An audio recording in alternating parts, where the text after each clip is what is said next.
back of the room. Yes. I didn't know who she was, Yeah, but that's she was, Josie. but she was very angry. Hello, Phil. All I knew was every time we talked, I heard profanity from the back right corner.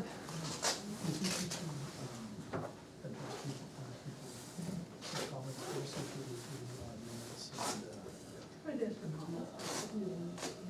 Yeah, okay. And send you the reappointment.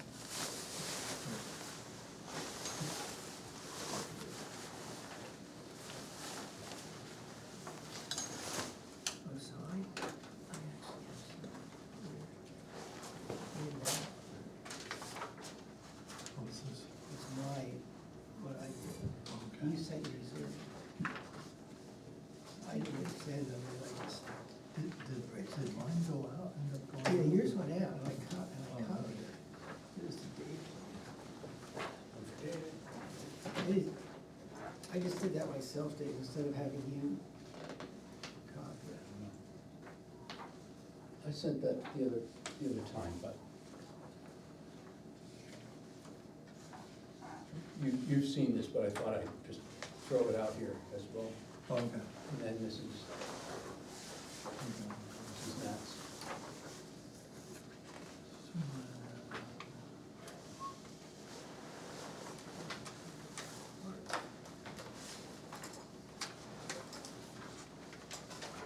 Yeah, so this is the one that he sent. David just sent it like 5:30, Yeah, yeah, okay. and I copied it. Yeah. Yep. And then this is Matt's, Matt's. Right, I got that one. Still For some one reason, page in I the didn't see center. that he had sent mine, so, Yeah, he did. okay.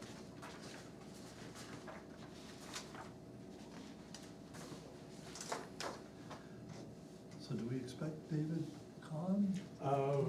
I hadn't heard from him, but Hebe is the only one that said, and Nat Niles both said they were not gonna be here, so. Okay, great. Is David better from his, he had COVID, right? He did have COVID, but I assume he was at the meeting, he was here, yeah, he was at the meeting Yeah, last that's night. right, he was there last night, yeah. Oh, John. He was, yes, he was at the meeting Okay, so- yesterday, looking well, healthy, but. Okay.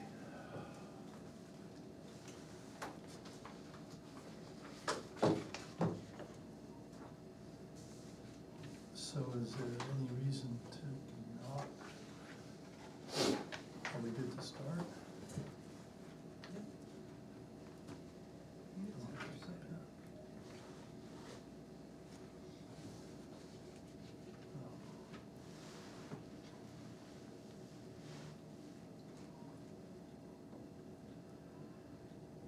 Okay. Well, why don't we go ahead and start our meeting. Do you need to designate an alternate? Do we need to designate an alternate? Yeah, Nat David- Niles, Yeah, you for can't, Matt. Okay. Not for for, David. You can't for not David, but- Sure, yeah, so let's designate Rich Brown tonight as a member. So, I'm wondering, since we have 300% guest attendance here, whether we should approve the minutes and maybe do the reappointment of the zoning board member after, at the end of our meeting as opposed to the beginning of our meeting. That sounds great. Yeah. Just so people don't have to sit here and listen to administrative stuff. So, we had on our agenda a master plan housing chapter discussions tonight. And I know there was some encouragement for folks to come out and provide input to the planning board. And so with our 300% increase in townspeople attendance, I think we would certainly love to hear what you have to say or contribute just as a little bit of background, the town's master plan doesn't specifically address housing, and so the planning board is in the process of putting together, or attempting to put together, a chapter on housing that deals with housing. And so we are kind of at the beginning phases of that. I believe once we get something put together, we would be coming to the residents. I think the other thing that we're wanting to do is to get input from townspeople during this process of putting together a master plan housing chapter. And so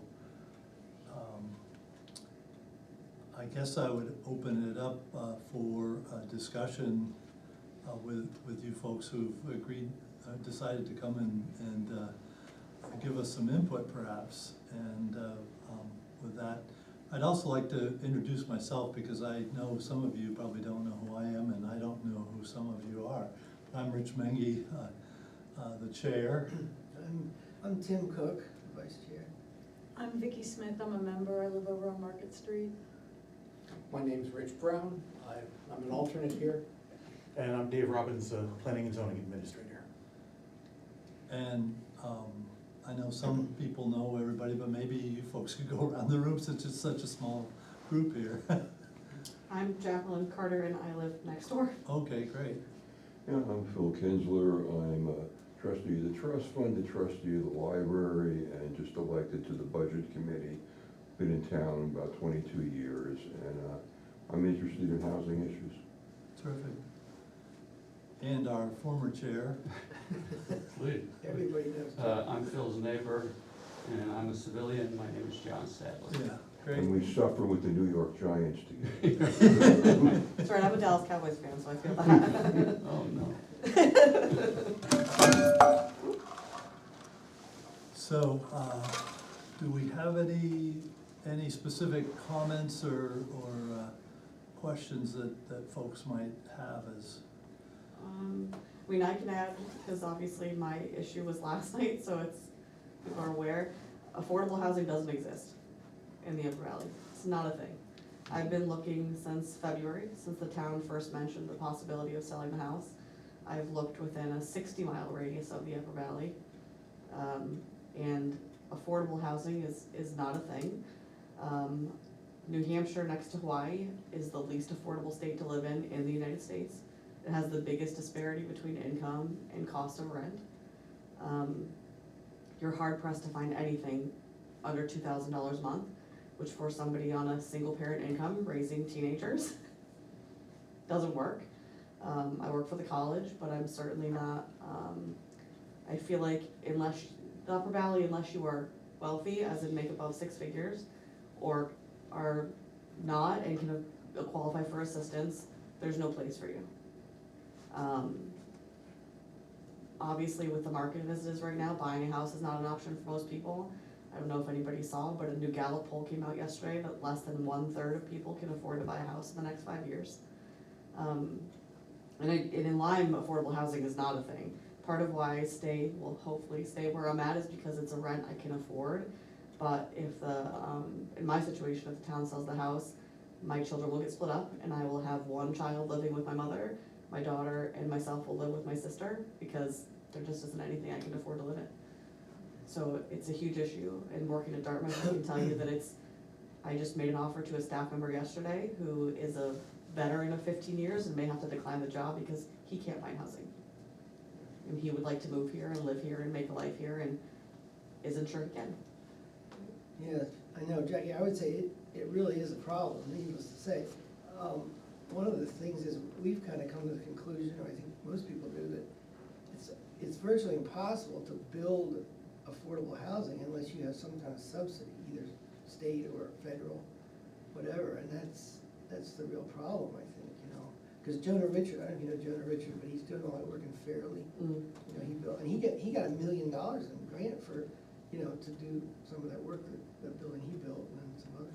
But that's the problem, you know, a builder can't build, you just can't build it, affordable housing without subsidy, and then the cost of land on top of that. So that's one of the big problems. Yeah, and that's the hard part, cause like the new affordable buildings, I use that term loosely, that they built near the hospital, there's not a single one of those that rents for under $2,000 a month, including studios. No, and you know why? Because they rent it mostly to nurses or people who work at the hospital. The single nurses can afford it. Yeah, They make enough money, so these people these big companies that build these buildings, they make a lot of money, yeah. because they can rent them for quite a lot. And the hard part too is landlords, unfortunately, and certainly not all of them, take advantage of the fact that there's more people who need housing than there is housing available. I looked at an apartment in Enfield, for example, the outside was in a huge state of disrepair, the inside was better. A nurse who lives there now is moving to Concord, and she told me how much she pays for rent, and the landlord was increasing the rent by more than $400 a month. And I reached out to him and asked him, are you renovating? It's not changing a thing, he's just increasing the rent by $400 a month. Right. Well, Jonah's building, I think, the one right there in Fairleigh next to Chapman, Mhm. he told us, I believe, and of course, I think they're just studio apartment, but he's getting between 800 and 1,300 for rent now. I mean, he may increase it, but that's what which isn't too bad. No, But it's only a studio. I mean, Right. you could, it's like a single person almost, so. And he had no problems filling them. Oh, I'm sure he didn't. Right. Working at Dartmouth, I can tell you, they admit students knowing that about 300-ish students will not have housing and will have to find their own. And that's done they offer people financial incentives to find their own housing, because they don't have enough dorms for the number of students they admit. Right. So it's an issue, a big one. Yeah, I don't know what the answer, I mean, of course, the state legislature's working on things too, but, at the state level, they're trying to figure out what Well, to do. they're not providing funding to make affordable Right. housing, no. That's They're- their, yeah. that's They're their- basically saying, land use regulations are the problem, and we're gonna change those, and then supposedly everything's supposed to change to create more housing, and that's not gonna happen. Right, Or not more affordable housing. I mean, we might get more McMansions, but right. we're not gonna get, housing at a level that regular people can afford. So what I might suggest is, we're beginning to verge into the discussion part of this meeting. Can we maybe get other public input and just, before we go on, does that make sense, Sure. Rich?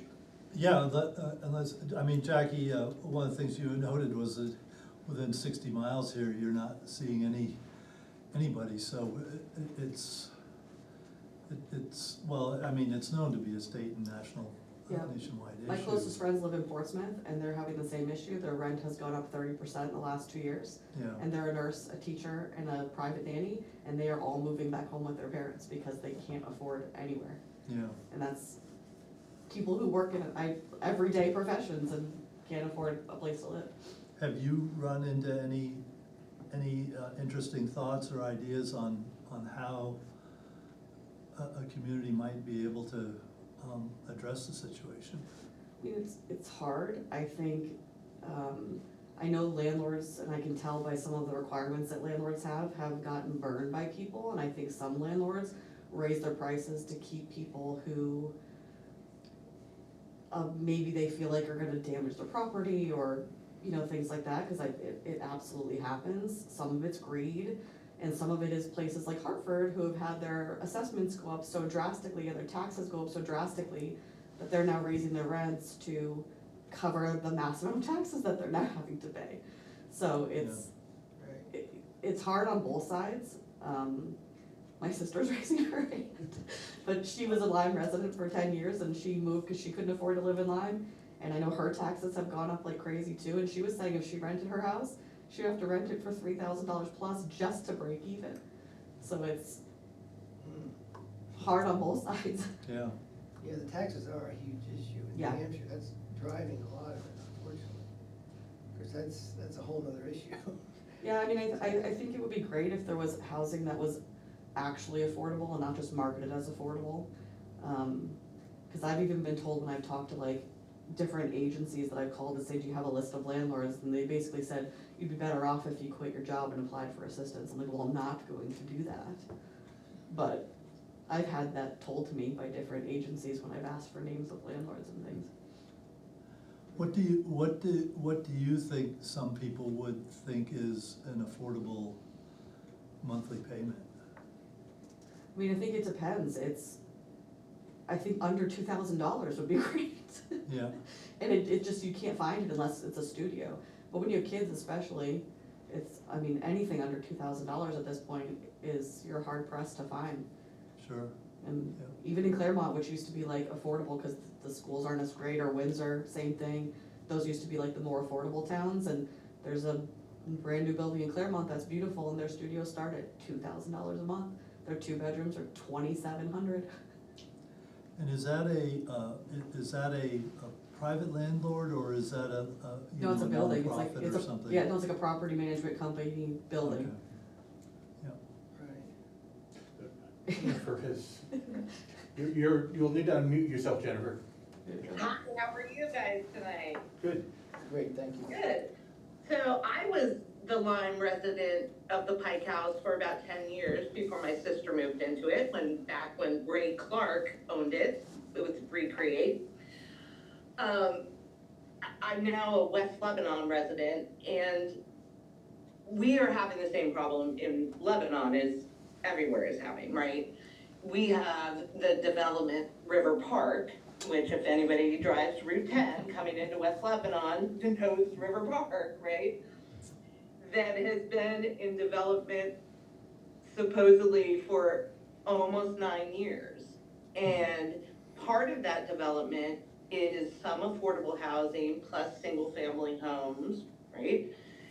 And the city of Lebanon just cannot get out of their way to start this development really start this development. You know, they've done the substructure, the water and the sewer and that sort of thing. But that would add something like 32 affordable units on the market. And it's just not getting done because of, and for lack of a better term, bureaucracy, right? You know, we hit COVID and then the permit expired and then you had to renew the permit. And now you have a whole new city council and a new planning board, and it's just been pulling teeth. And just to be clear, you know, I know it is a David Clem project and he does have his reputation in the Upper Valley, and I am not always his biggest fan, but ultimately the amount of affordable homes that it will actually put into the neighborhood and put into the community is a big deal, and it's a lot of them comparatively. And I'm sure the second it's done, it'll have a 2-year waiting list. Mhm. And just for a little history, when I was ready to buy a house, I could absolutely afford a house in Lyme, and there were a couple properties that I was very interested in. My son went to the Lyme school, he went to Hanover High School. I did want to stay in Lyme, but I ended up not buying in Lyme because I couldn't afford the taxes. Not that Lebanon's any better at this point in 2025, but at the time, 9 years ago, I just could not afford the property taxes.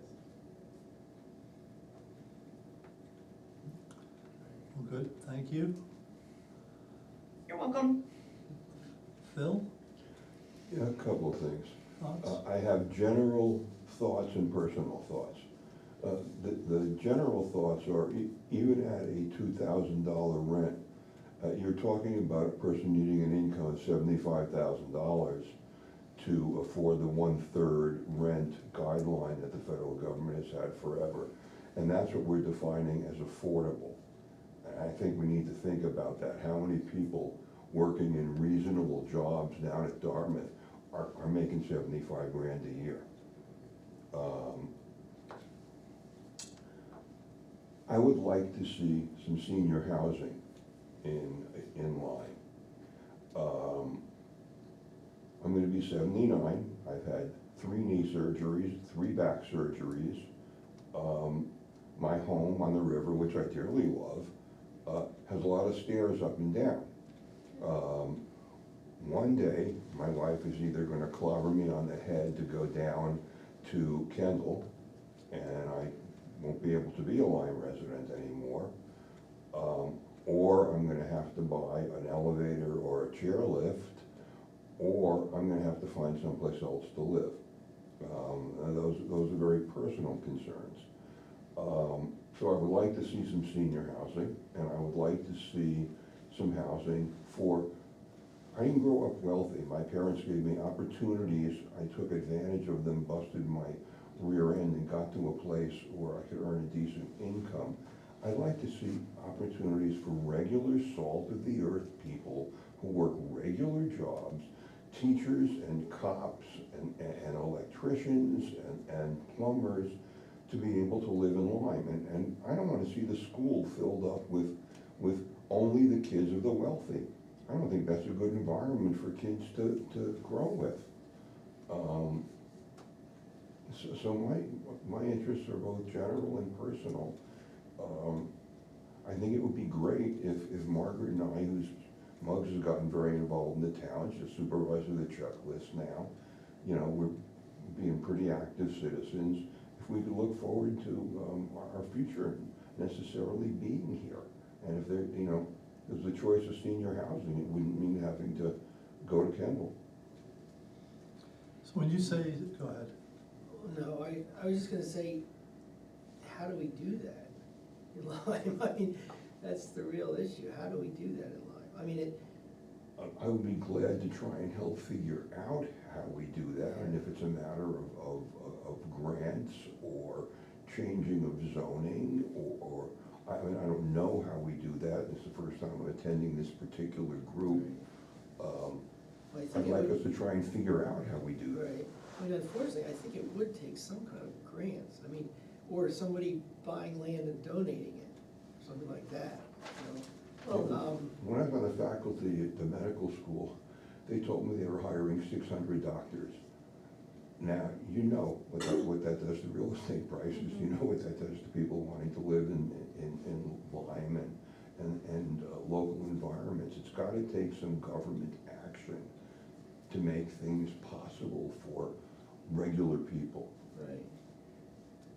Well, it's a problem, I mean, as Vicky said, you know, amending the zoning certain ways isn't gonna make it necessarily happen, that's the thing, cause it, you know, you just need to have somebody that has the money, you know, some contractor who thinks he can do it and get enough grants or whatever. Yeah, That's I the hard see, part. you know, all the building permits that come through town, and, you know, even, maybe not tiny houses, but modest-sized houses, you're looking at, you know, let's say a 2,000 square foot footprint, probably 2 stories, you know, something that's a reasonable size house for a family. We're looking at $500,000 right now for cost. What about the house Least. that's above me? I mean, that septic system is probably $60,000 to start. Yep, I think they were And- up around 750 for that house. Right, so that's a brand new house At that's least. 2 doors up from Yep. where I live on Market The Street. house right behind here that was built, just the construction of the house, not including the cost of the land, that was put down on the permit, $500,000. And I think that's one of the hardest things, not just you know, you take the cost of the land, you take the cost of the putting in driveway, septic, foundation, well, and then build the house. And you are, you know, they say up around $500,000, and that I think is the, Minimum. yeah, the hard part. The mean assessment in Lyme is $510,000. I mean, but this is the problem, not the solution. Right, I know, it's, Right, I but know, the well, problem, so are all of us not, you know, who live here in Lyme, who own a house, not gonna sell it for top dollar, we're all gonna sell it, you know, $200,000 less, so somebody can, you know, so that's probably not gonna happen. How do we reduce the prices for incoming people? I remember when they were looking for, where they're gonna put Kendall, they were looking up here, but they needed water and sewer. That's why they ended up at the end of the line at, you know, in Hanover, was because they could get water and sewer. And I think that if we had some place where you could get, I mean, in Piermont, they have a big community septic system. So we're not gonna do a wastewater treatment plant here probably, ever.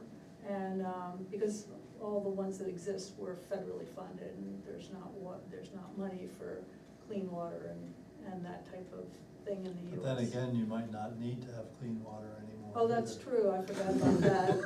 Yeah. But, We could If you build a live on the coal- river, Yeah. that might not be. It's that, If you we know- build a coal power plant, we probably would solve the whole right, thing. well, like, no, but just in looking, okay, That's right. so Loch Lyme Lodge has a big, it's kind of like a community septic, cause there are a lot of individual units Sure, right. that get dumped into that leach field. Mhm.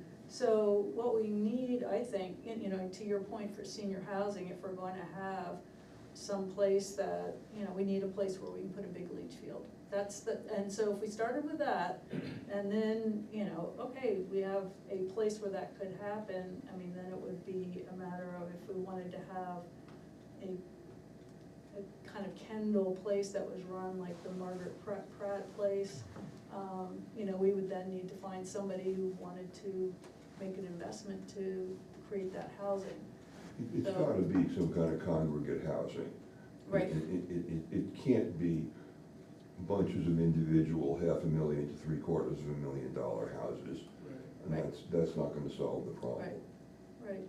I mean, so Texas, for example, has had churches, government agencies, and people who own a lot of land donate land to Right. people to build like tiny homes, small apartment buildings, places that are, you know, where you can buy a tiny home for $80,000 and somebody can live in it. And that was part of how they solved housing issues, where they were having places like that donate pieces of land. I mean, Well, if it's on water and sewer, that works, you know, so we need to have that disposal capability, or to have, you know, a place where you could put a really big septic system, you know, for what we do Right. here. So, I mean, it's not, I think it's the land, and finding that capability is kind of our first thing. And then we ran into the situation where we wanted to give advantage to senior housing, but then the state, you know, doesn't think that that's fair. So they're basically of the opinion, you know, the laws in New Hampshire, that we can't give that kind of benefit to seniors, we have to give it to kind of everybody. So, so what we're looking at then is just congregate housing for everybody without the senior, or, you know, we can allow Designation. senior, but that kind of form of housing, or that pattern of housing then has to be available for all age groups, Mhm. you know, anywhere that the senior housing would be allowed. So, and, you know, maybe that's the right thing to do for Lyme, I don't know. So, all right, Phil, when you say senior housing and congregate, are you talking about assisted living type stuff, or are you talking about, I mean, we did have some housing that was intended to be senior housing, but then it turned out that it didn't become senior housing, and that was right on the common. Yeah, I'm aware of what was supposed to be $400,000. Is that what you're talking about, or? I'm talking, a half a dozen units in a circle someplace, served by one central septic system. A building, with 8 or 10 apartments. I'm not talking about building a Kendall, and I'm not talking about, maybe a place where, God forbid, if something happens, you have a neighbor. Mhm. So you're like thinking about independent units? Yeah. Like cottage, like the workforce Yeah, housing right. that Hanover's planning on Ex- Greensboro exactly. Road, or, yeah. Individual condos, Or it could be individual condos. yeah. Yeah, I mean, on Rennie Road, there was a two-family that was built, there were condos. So condos don't have, I mean, they can occur in a rural setting. And They had an condos that extremely don't cost difficult time selling $800,000. that place, it seems like. Well, you know, I don't know what they were asking for price, that's the other, I don't Yeah. know, but I would doubt that it's the condo form of ownership that was the problem, more that it was the price. Yeah, I And don't it's know. also in that area where there's the contaminated water. Right. So, Yeah. not everybody wants to invest there. I'm not proposing, by the way, that I have the solutions. No, but that's what we need, is we need to get ideas that we can then put into our vision for the, in the master plan chapter. And then, you know, if that's supported by people, then work on zoning changes. So, your ideas are kind of the vision that we need to hear from everybody in town to be able to create this chapter, so it's, yeah. I mean, sadly, if it was easy or even possible, it would have been done by somebody. And it doesn't appear that there are very many working models that have cracked the nut yet. Other than, as Tim mentioned, if you've got an organization that was able to secure, you know, outside funding to help subsidize the cost. Well, I like Jackie's idea too, of getting donations. I mean, if we could find some land, you know, a landowner, that at least we could have like a demonstration project, you know, something, and see how that could be set up. And that's what we need and for people in town to be able to feel comfortable about the 6 units around the circle or the 6 to 8 in the building or whatever. Right. And I think the problem comes when you wanna, you know, put it everywhere in that district, or, you know, all districts are that, and, you know, that's too much. And even if it was gonna happen, but I mean, that we would have to do that very deliberately. I don't think it could just be available. I mean, it was gonna need a donation that, you know, specifically for workforce or senior housing or something, and then you have to work it through the development. Right. And we could create another district, right? There could be another district But then if created. it's not big enough, then it's spot zoning. Oh, yeah, it can't be one lot. No, but I mean, Yeah. it'd have to be a little, I don't know how big an area it needs to be, but. Oh. We Without I mean, if More the than one town, landowner, if the too. town were to, if it were to be a town-owned project, Mhm. then the town wouldn't need to necessarily to pass, No, the town can, Zoning. can bypass the zoning, and, so can the state. Right, but then the town couldn't collect property tax, Yeah, they could. couldn't it? Oh, yeah. It's Still But- taxable property, it's just that it doesn't conform with the zoning. Okay, all right, good. Well- I'm sorry, I broke the train of Yeah. thought. Actually, we should ask John if he has anything that he wants to say. Well, thank you. I suspect, yeah, he's got the solution, he Yeah, just has been I have holding it, but I back on left it in us. the car.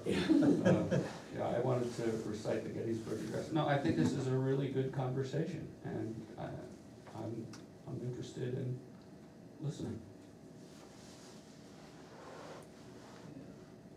Well, I mean, it's good that we're getting this input here. I mean, I think what we have an obligation to do is like translate what we're hearing from you all, and we need to package that in a way and get some of those ideas out to the rest of the town, so that as much as we might think both of your ideas are good ones, and yours too with the Gettysburg Address, we do need to revisit that as often as we can, but, you know, that it's the whole town that needs to embrace the vision that would go into the master plan, and then ultimately get translated into regulatory changes if we needed them. But So, I mean, I think that leads into Yeah. a lot of what we've been shooting pieces of paper at each other Right. with questions on it, and, you know, how, as I read these, we're sort of timidly saying, well, maybe the town might accept this or that or the other, and I think the piece of paper that I just handed out says, let's consider going the other way. Sandwich did a really good job. Sandwich, New Hampshire did a really good job of doing a survey. It was created, professionally created, covered a lot of questions. And I think that kind of harkens back to the work that this board did on the 2006 Community Attitude Survey, which was itself a fairly long survey, but it worked hard to, they did a lot of work to get a lot of people to respond. They got a 65% response rate. And so it was long, it had, I think it had 25 questions. was peculiarly detailed. At the time it asked, what kind of heat do you have? Kerosene, oil heat, wood, propane, and coke, and coal was one of the choices. So, things are different. So I'm gonna advocate that we, instead of asking specific questions about, you know, should the town grow, should this happen, should that happen, trying to engage the town to say, this is what I'm thinking.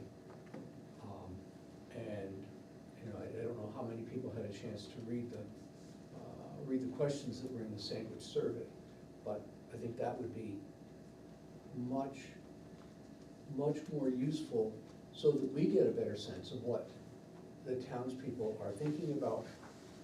They'd ask a bunch of questions like, should we change minimum lot size everywhere in town, nowhere in town, in some parts of town? And then there's always a no opinion, but then there's a place for people to explain the answer. Tell us why you answered this way, so that you could say, people could say whatever factored into their choices. So I'd advocate for that, because I think it gives us a better insight to a lot of things that people are thinking. So if I may, one thing I've noticed since living in Lyme, and I think it's been more pronounced post-COVID, is there's definitely a divide in Lyme. It was seen in the last Tuesday meeting about when zoning was talked about. There are people who've lived in Lyme for a really long time, who really value community, who want Lyme to be a place that feels inclusive, who wanna have diversity, and I don't just mean in, you know, religion or race or any of those things, but also in income levels, and then there's people who would prefer that Lyme be more homogeneous and look and feel a certain way. And there's an obvious divide, and I would say a perfect example of that would be, you know, the select board knows how much money I make, because I obviously have to provide that being a tenant, and one of the members of the select board on 3 different occasions now has insinuated that I will become a drug dealer. Excuse me? That you're a drug dealer? He heard it last night. David Cott on the select board has 3 different times now insinuated that part of the reason they shouldn't be a landlord is because I might commit federal drug crimes. Oh, I see, okay, generally, But- a renter might do that, not you specifically. It was directed at me. Well, I know, It but was- Well, he wasn't talking about you, I'm shouldn't sure. take that personally, I mean. But it's, He's just saying why he doesn't wanna be a landlord. but at the zoning meeting, From an there were attorney's people who were saying like, we want Lyme to have more variety, we want it to be more inclusive, like you were saying with the school, having people from all different backgrounds. And there were people even at that meeting, because it got pretty heated, that were like, you know, no, we don't, we like Lyme the way it is, we want people to have lots of land and space and nice houses and all the things, and there seems to be a divide between people who want it each way, and I think that would be reflected in a survey. Because I do think there's a section of Lyme that would prefer it to be a second Hanover, where it's harder to afford and Yeah. looks, you know, is reflective of that type of lifestyle. Yeah. Oh, Jennifer would like to. I think from the meeting last night, the community was very vocal. And I think a lot of people were very vocal that they would like their teachers and firefighters and policemen and nurses to be able to live in Lyme. And in the current state, they can't. Like your teacher at the Lyme school probably can't afford to buy a house in Lyme.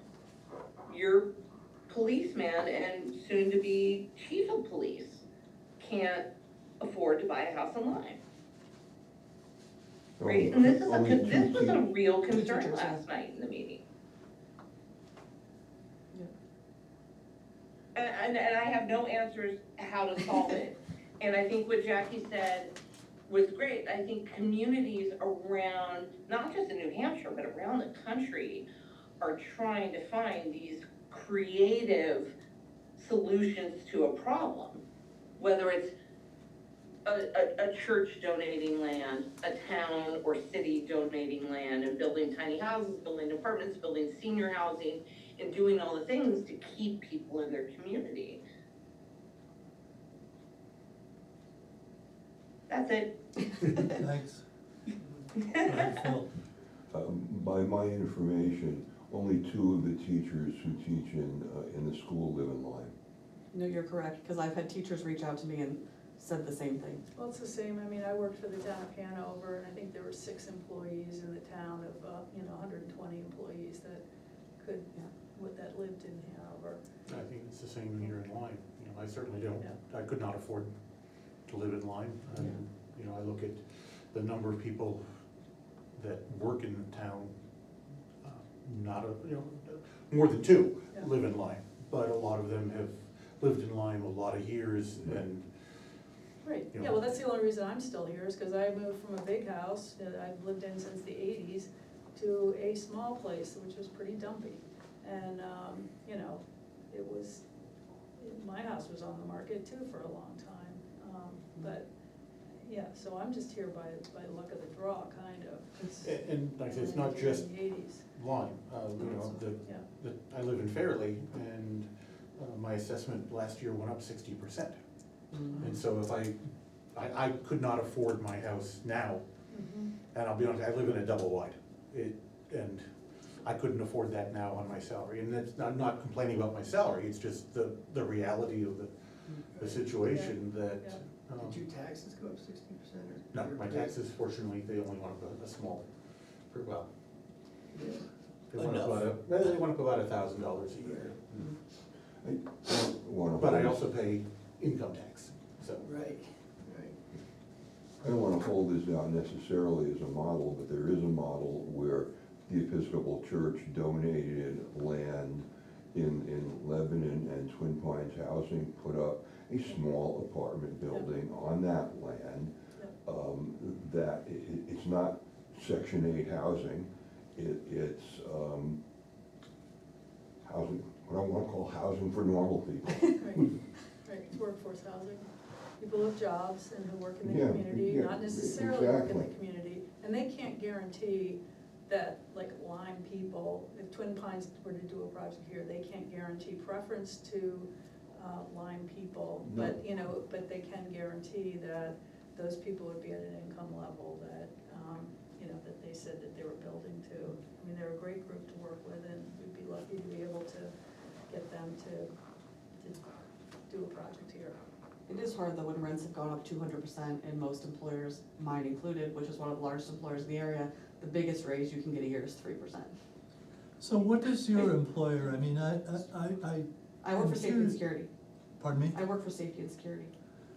So what do they, I mean, they have some responsibility, I think. They have in the past purchased property, and they have owned housing, and in fact, they own an empty house on Route 10 by the, opposite where the circus used to be. The college does, I mean. The little Yeah. greenhouse Yeah. at the organic The farm. green- Yeah, by the organic farm. Yeah. And I can tell you, none of the 50 safety and security employees live in Hanover, including the director. None of Because them. I'm just curious, are they thinking about this at all, or are they just saying, well, it's the I town of think, Hanover no, and there's Lyme a- and Lebanon's There's a housing responsibility? fund, and I believe that the hospital and the college were donors to that. I think it's called, I forget what the housing fund is called, but they participated in that way Mhm. to help with housing, and I think that housing fund provides loans for workforce and affordable housing, and then, to build, yeah. And then, what I think the college sees, so as an employer, they took that responsibility, they did participate, but, was it enough? Probably not, but I think their goal is to try to get first their students and then their faculty, and third is the staff. Yeah, the priority is, Yeah. students, then faculty, because Yeah. some of the houses that are Dartmouth owned, like if you go on the Dartmouth real estate website, a lot of the ones that are available are only available if you're faculty. They're not available if you are a non-faculty employee. So but they're running into the same issue where they're being bombarded by people who don't have housing, and they only have so much housing, so it's Yeah, kind of the same struggle, but yeah, I mean, they're aware of it, they wanna build, you know, student housing on the golf course, and, cause like I said, they have students every year who don't have housing, it was a few years ago, they were offering them all like $5,000 to live off campus. Yep. And they turned triples into quads and doubles into triples and sure. did all the things just to, they stick them in closets at this point. And they're looking eventually at 300 or 600 student housing Yeah. up on what used to be the golf course. Yeah, cause they have to, cause people have nowhere to go, Yeah. so, but yeah, I worked at the hospital too, and it's an issue for everybody. John, did you have something? Well, some of it was addressed, but, you know, we're talking about a certain entry level for housing. And I think, like Phil's suggestion and the idea of being creative is important, and to bring in some, you know, some structure that you can work outside of the box. But I guess my question is, you know, there's a bill in front of the, going through the Senate and House that would require 2-acre zoning, and listening to this discussion, what would, if that passes and there was 2-acre zoning everywhere in, or over half of Lyme, what would the average cost be for a house put up on a 2-acre lot? Does anybody have an idea? What would that? I think you would be looking, house lots have a value. Right. And it doesn't seem to matter between 2 and 10 acres. Right. They all cost very close to the same amount. And so I think what would happen is you would, if you were able to get people to wanna subdivide, you know, the subdivision in town, I've probably, since I've been here since 2009, of actual subdivisions that create a lot, we've had, I wanna say less than 10. And it's not because there's no land to subdivide, it's because people don't want to. And I think, I just wonder if, you know, if somebody has a big piece of land and can subdivide it into a lot of 2-acre lots, they might be more motivated. Right, they would make a huge amount more money. Yeah, that's what I'm but saying. I think what would happen, at least to start out with, you know, the market is going to say, okay, a house lot is X number of dollars, and it would still, the price would remain high. You have a lot of people who wish to get into Lyme, who wish to live in Lyme. And a big part is they love the schools, and they love the choice of having places to send their high school students. And so the first amount of lots would be purchased by people who could afford them and could afford to build a new house. And once you get all those people into town, then you might see the lot prices dropping, because there's the demand for them. Right, so like over 5 or 10 years or something. Right, and so I don't So think. you make 2-acre zoning, and people are still gonna put up a $1 million house on that Right. 2-acre Yeah. zoning. Yeah, Yeah, just like other parts of the country where you see these McMansions on. Tim, I have it really hard of hearing, could you speak up a little? I was gonna say, just like other parts of the country where you see these McMansions on 1-acre lots, and that's what you got, you know? Yeah, But David, I don't know, it seems like the demand is gonna continue, isn't it? I mean, you're saying that all the lots. Well, I think that at some point in time, you're going to, you know, there's only so much demand for people who wanna get into the town for schools and have the means to do so. I think once you get all of those people in, Yeah, but wouldn't it just keep going? I mean, it could, but I think, you know, you would hit some equilibrium at some point in time, but. Then if you had a much bigger school, it probably wouldn't be the same quality, so that might. That school- could, The lower, you know, the so school quality would go you know, down. How about the, my crystal ball doesn't quite, you know, but that's, you know, just, you know, looking at basic supply and demand, you know, Right, yeah. we know that, there's, you know, people wanna come in to town, And most of the people that are trying to come in have the means to put up a $500,000 house without, thinking twice about it. And, Right. I think that's by creating tons of lots, you're going to bring in those people. Right. And that may work out just fine because, you're bringing in expensive homes, your taxes for those homes cover the costs of everything that, the services that they're using, unless they're bringing. Maybe.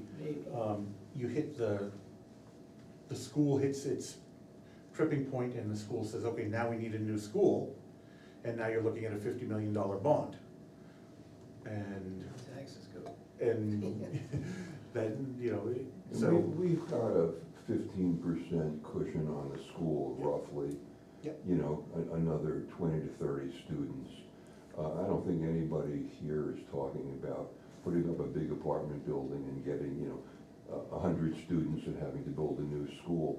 I think the question is, what can we do on a reasonably small scale, but that is, I use a shrink word, I was a shrink kinder. That is more accessible to people.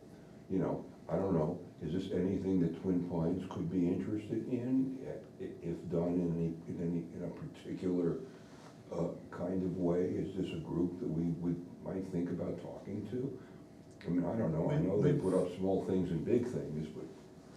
Yeah, we've actually had them here to, we had Jonathan Winter here to No, speak. Andrew Winters. Andrew. Jonathan Winters That would would be be quite a good. trick. Yeah. He I came would've back from paid the you for grave. that, yeah. Jonathan I would've Winters paid could you raise for the money. Yeah. Yeah, he didn't say yes or no, but the projects that they are working on are heavily subsidized, and also the communities have water and sewer for them to work on. But, I think to Vicky's point, if there was land, if a lot of the costs were defrayed, there might be the possibility that they could be interested in building something in Lyme. I haven't said very much in this, and I think one of the ways to decrease the land cost, land costs what it costs, but allowing more units on a parcel does a lot of things. First off, it dramatically decreases the cost of the infrastructure. You only need one driveway, and a driveway that's 3 times bigger doesn't cost any more to design. You only need one septic system. You gotta figure out the water, but those are relatively small and they get spread across the cost of the units. The other thing that happens is if you intentionally build small units to pick up the kinds of things, might not help you, Jackie, but small units for a couple, or a couple with maybe one kid, that doesn't put nearly as much pressure on the school. Small units just don't attract a lot of people. The last study that I saw said that in buildings of 6 or more units, there's 1 student that comes out of it, so it's sort of 1/6 student per unit. So you could put a lot of small units on a small amount of land and not have a big effect on the school, and yet do a lot of good for people in town. So I just wanted to say that, and it doesn't, obviously, somebody donating the land's a big help. But it's thinkable that it could be a smaller, a bunch of small units providing a lot of good for the town. Well, you're saying that, but that's putting a value on it, and what you're not doing is putting a value on it, because those new units, even if the costs are reduced, are still gonna be expensive and are likely gonna be too expensive for So, like the people who are here now to live in. so, Maybe Mhm. retirees, it'd be great for, you know, when you sell your big house and to downsize, I mean, that might work perfectly. Mhm, And, you know, in anticipating that, we need to think about, Right. you know, can we get them to make sure everything's accessible and, you know, lifts are there, or sure. no stairs and that type of thing. I mean, the other thing that Andrew Winter was kind enough not to say to this group, but Jonah Richard did, is the zoning has to permit this. We forbid any kind of new construction with more than 2 units in a building. It's simply forbidden. No developer is even gonna come into the building, even to the town and say, so, what could I do here? We say, oh, well, no, can't build, you certainly can't build a 5 or more unit new construction. They say, great, thanks a lot, I'll go make money someplace else. And so, that's something that I think, going back to these survey questions, that's a question that we need to ask the town. If it did make possible less expensive housing, would you support it everywhere? Some parts of town, nowhere, no opinion. Rich, I do wanna correct a little bit of what you said. Okay, You can build 6 units if you're converting a building. I was very careful, Rich, to say you cannot construct new construction with more than 3 or more units. On an empty site, yes, you're correct. But if you're converting a building, an old barn or a house or what have you, Sure. you can build Right. up to 6 units in those. And I think that, you know, for better or for worse, probably one of the reasons for that was to help maintain the character of the town and the architectural integrity of the community, so. I looked into that. The original ordinance, when it was passed in '89, allowed you to put 4 units in a conversion. Mhm. And I have to think, I mean, it wasn't in the record, but I have to think it was because Mrs. Smith had this big old house, and boy, we should let her divide it up into 4 units. And in 1992, there was a special town meeting to change the ordinance to switch to allow 6 units. Mhm. And I don't know the impetus for that either, but I did see that was the change. And again, I have to think, were you there, Tim? Is this? No, I don't remember that. Yeah. I might not have been. And so, but it was clearly, for some reason, they thought, no, we should be allowed to do 6. So that's the impetus for that. Mhm. And yeah, it preserves old buildings and that's fine, but it's, as any builder will tell you, it's really hard to retrofit units into an old building. And so that's another hurdle that makes it hard.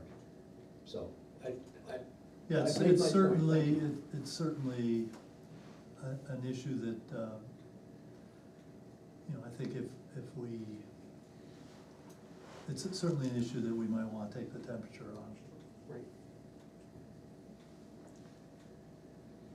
I wanted to get back to your idea that we take Sandwich's survey. Mhm. I'm not much into, taking their survey.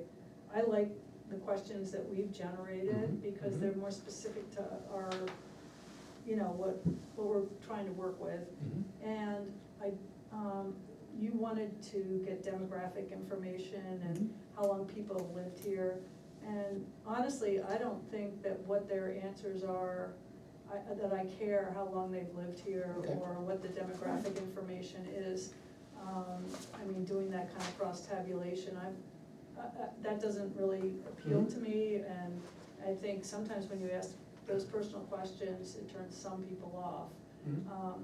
I like the idea that if we're going to put a survey out, that we include some sort of way of not knowing what the individual says, but knowing that that individual has responded, so that we can get back to households and people in those households that haven't responded, and to try to get the high response rate that Mhm. you were Mhm. talking about, the Right. 2006, and to put, and to have it shorter than 25 questions, I mean, you know,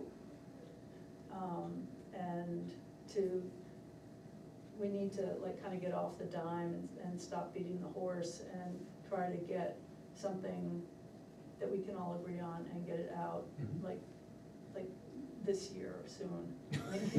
This year for sure, I'm not gonna argue there, Yeah. yeah.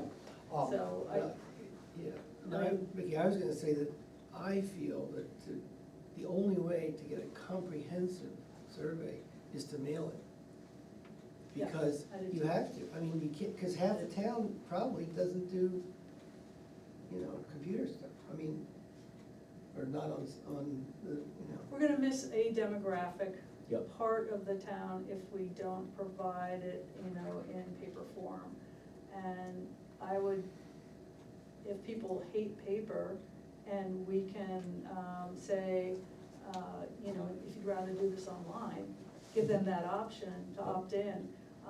But we're gonna, you know, again, I would like to be able to try to trace, like if we knew that, you know, Tim Cook was number 291, and Mhm. that he would then say, yes, 291 has responded, and we can somehow you know, if he responds by his computer, separate 291 from his responses so that his are confidential. If we can Mhm. figure out how to do that, Right. I'm all for giving people the opportunity to respond digitally instead of, Oh, I see, Didn't so we- you just wanna say, if you respond digitally. right? We wanna know that number 291 has responded. Right, you don't Yeah. care specifically what they Right. said, but just know that, Right, okay. yes, so if we could figure out a way to separate that. Mhm, And mhm. then, because in the 2006 survey, we were able to actually know, we could then know, you know, oh, 291 has responded, but 292 hasn't, so we need to send a reminder to 292 to please do it, and, you know, tell them they can pick up a new survey at the town offices if they've already thrown it away, or they could get online, to give them that option. Mhm. But that's really, that Okay. iterative contact was how Yep. the response rate was high. What did we do with the solar? Didn't we do something with computer with the solar? The solar, you did both, you did mail and on the computer. But we weren't really as careful No, about who's we responded, were and we not didn't have careful. rules necessarily about, you know, how many per Double household. responses. Right, Yeah. yeah, somebody Right. could have responded 10 times and we wouldn't have known. But here, you know, we probably wanted to be a little more controlled if we Yeah, could, you okay. know, to try to chase that down, and those techniques are totally possible. Mhm. You know, and I'm sure there's a way to Yep. separate the digital response from the number or whatever, and, you know, so that everyone knows that I mean, they can right, be I mean, confidential. it's- I mean, not, if there's no personal questions, maybe what they respond to some of these housing questions really doesn't matter. Mhm. But I think people like to be able to be anonymous, and so we should try to guarantee that. Right. I So, mean, the one suggestion, I understand the reluctance for demographics, I have some background in this topic. Yeah. Is that when you include demographics, it also gives you information on disparity on who's responding and who's not.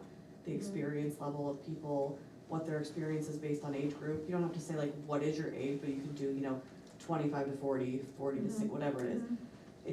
It gives you more targeted information about who's choosing to respond and maybe what groups are not choosing to respond. I don't know that you need how long someone's lived here, but, you know, things like, Well, we won't know, because if 292 doesn't ever respond, we're not gonna know who that person is. right, See what I'm saying? I guess we could compare it to, I mean, or we used to be able to compare it to the census, which was fairly, you know, so we would know like what the Interesting, right. demographic curve is in our community, but even that isn't really good information.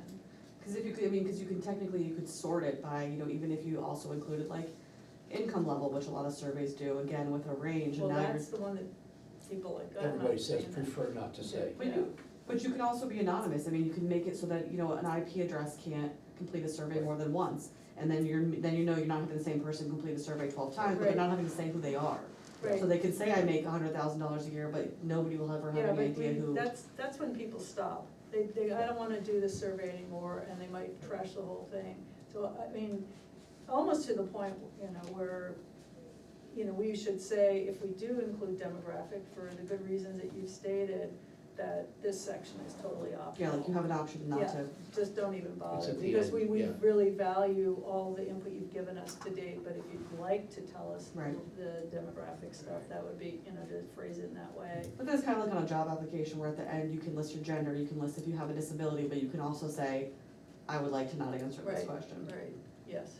Yeah. But Vicky, if you mail it out, Mm-hmm. then how, do you know whether the person's answered if you mail it out? Yeah, because you give them an envelope, and on the outside of the envelope says this is from number 291.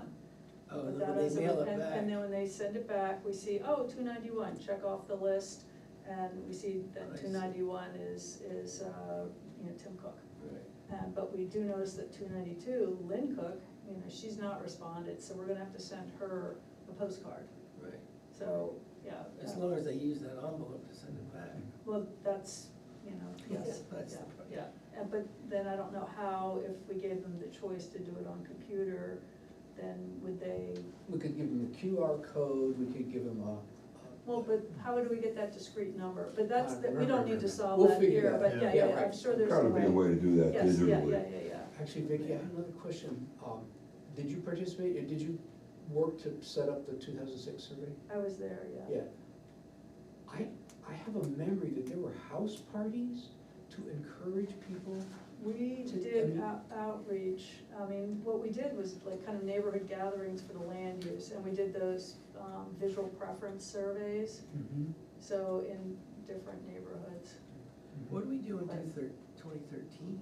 Didn't we do, when we hired that company, didn't we do a survey then? Resilience, Do you remember, John? yeah, yeah, What was remember resilience?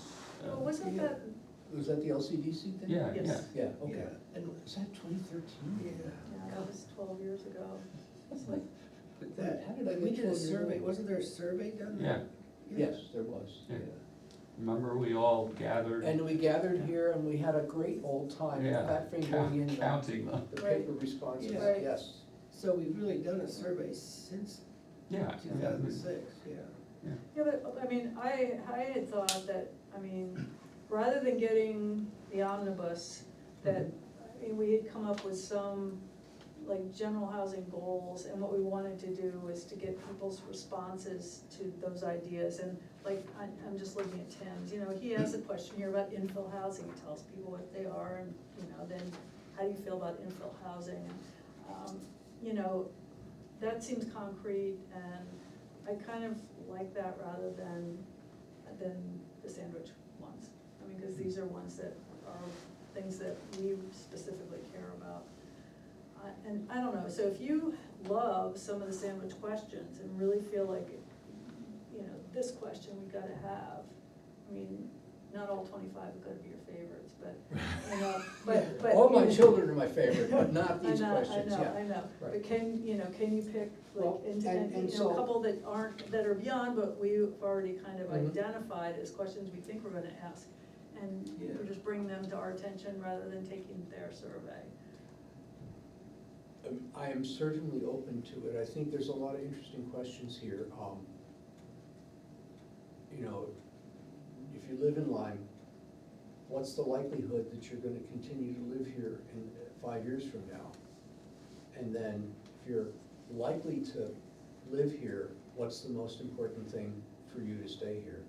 If you're gonna be moving, if you think it's likely you're gonna move, why? You know, and, I figure I'll be dead, my kids are out of school, I'm moving to Florida because I can't, you know, whatever the reasons are, Mhm. those are good because there's a lot of reasons that people might express dissatisfaction with the town that we ought to know about. Well, that's a different thing than if we're focusing on housing. I agree that that's a really good question for general master planning. Yeah. And what's, you know, what's wrong with Lyme? I mean, it's just like asking everyone what's good about Lyme, and, you know, it's like, well, what's wrong? But if, I think that for specific housing things, I mean, we just need to, like, have some meat and try to use that meat to make our master plan chapter, and then, you know, if it's not really a regulatory problem, it's really a numbers problem, then go ask the Lyme Foundation for hundreds of thousands of dollars to do a housing project. I mean, I don't know, or, you know, we appeal to foundations, or, you know, them, it's a different problem, and, you know, to try to make this happen. So I don't, you know, we're not gonna solve, I hate winter, my kids are no longer going to Hanover High, so I can cash out and, you know, live in Canaan.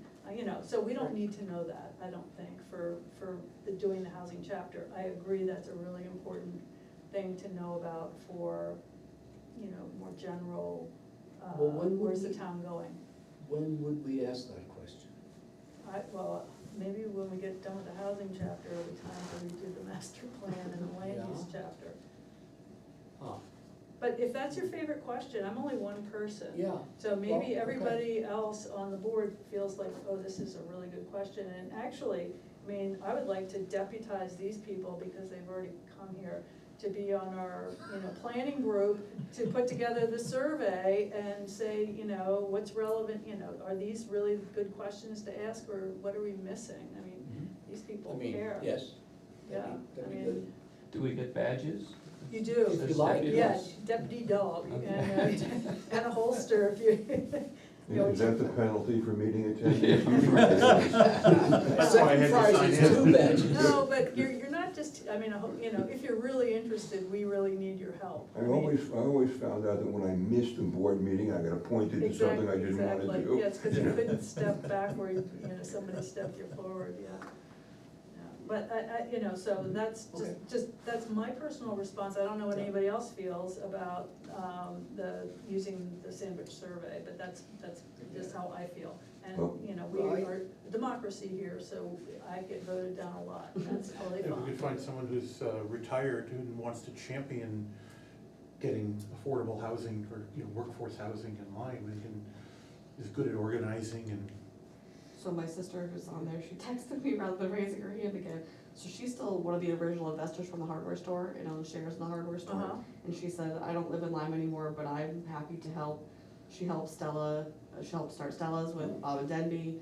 She, her and Chris Stowe and several others own a Lyme-based business called Sublime Payments, so she Mhm. works in finance.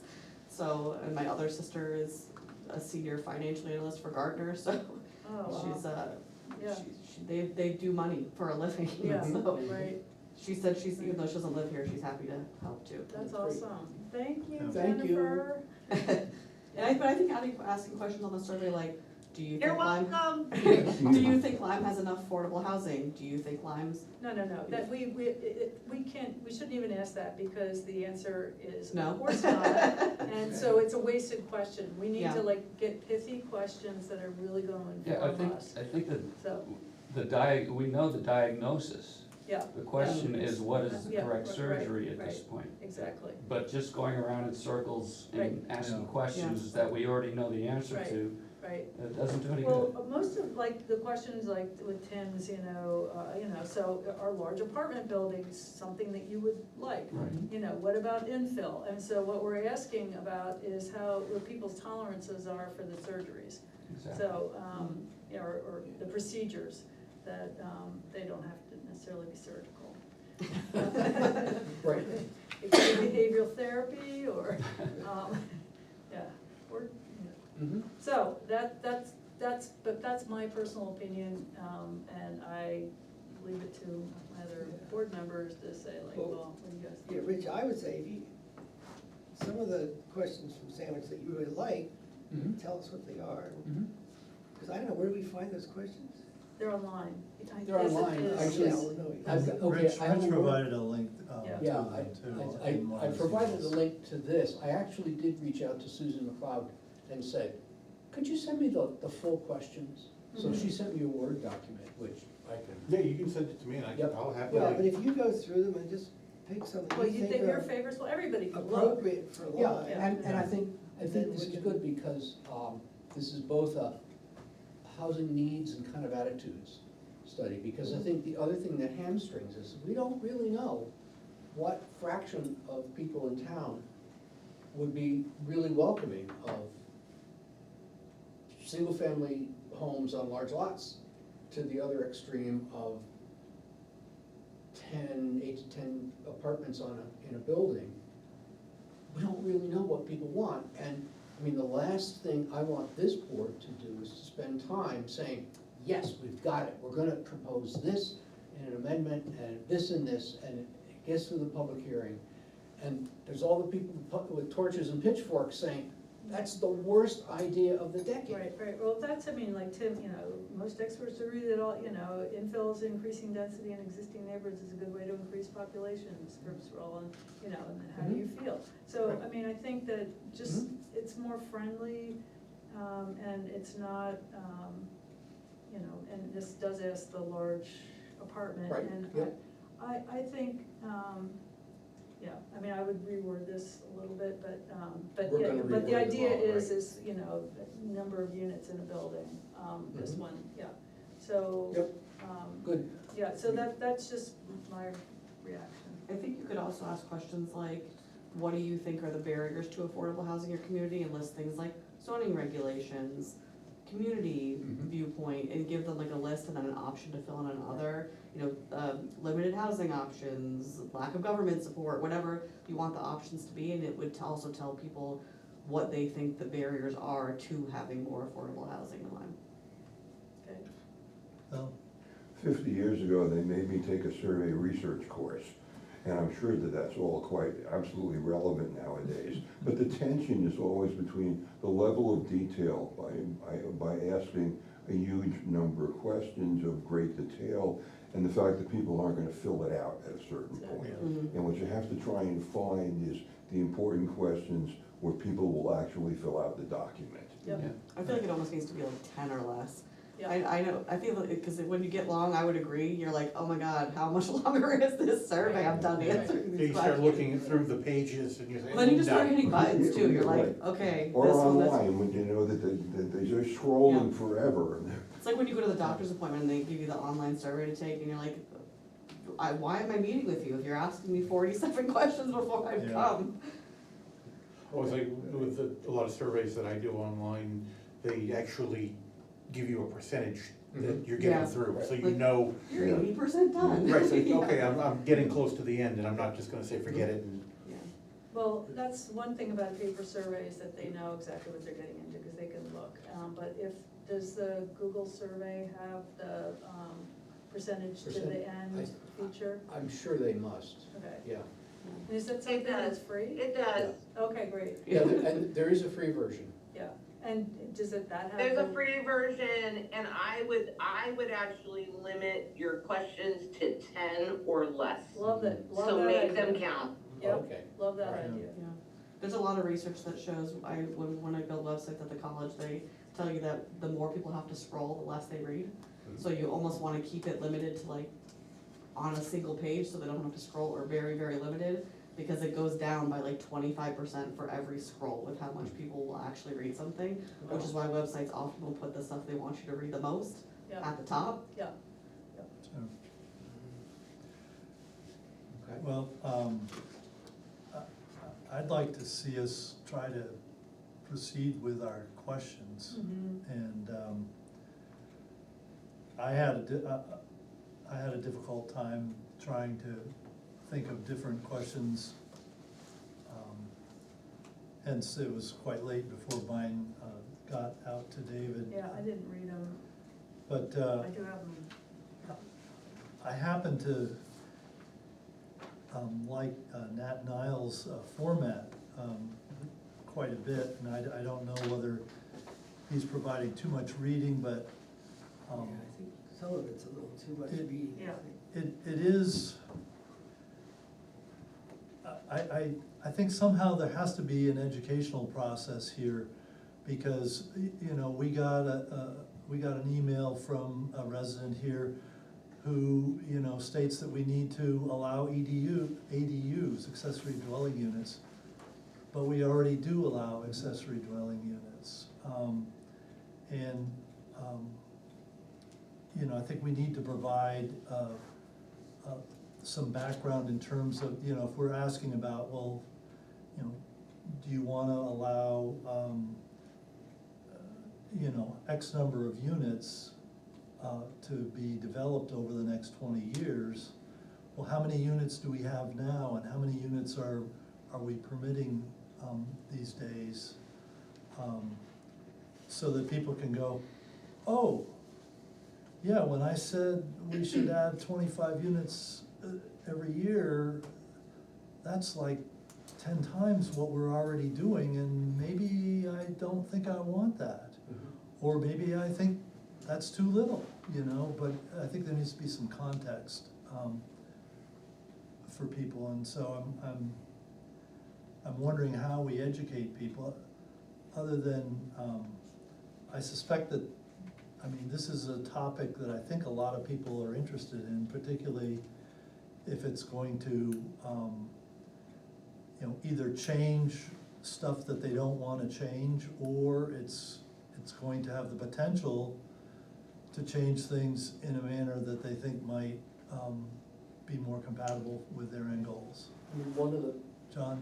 yeah, A possibility would be that the board comes up with, or sets up an information page and explains whatever they want to explain, and tells people, before you fill out the questionnaire, please visit this page for some background. That way, people have the option of ignoring it, but at least if they wanna get that background, Yeah. they can do it. And you can just post that on, I don't know, the planning board page, or, Yeah, we can post that on the website without any Website. difficulty whatsoever. yeah.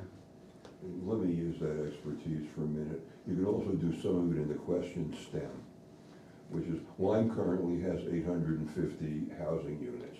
Would you be in favor of A, B, C, or D? So if there's a, you know, a particular fact that you want people to attend to, you make that part of the question. Yeah, we've done that a little bit, Phil, yeah. Yeah. right, Well, and we have to done it a lot. guard against, Yeah. we have to guard against, you know, you go to your doctor and he says, you don't have any headaches, do you? It's like, no, not at all. So we have to be careful at not having that attitude come across in Right. the question. Yeah, we don't wanna lead people, in other words. Yeah, right. But, yeah, I like John's idea, but what if it was like just one whole page? What if we just included that as a separate page Yeah, we could in use the that. envelope? Yeah, you could do that. And then people could either look at it or throw it away. I mean, or we whatever. had to spend a lot of time with defining what we're talking about with the solar. Yeah. As Right. painful as that was, but that was good for us also to Oh, have, yeah, right. to know what, you know, large and small and. Well, Yeah. that's right, and I mean, I'm very comfortable with technical terms, but I'm a Bachelor of Science in Electrical Engineering.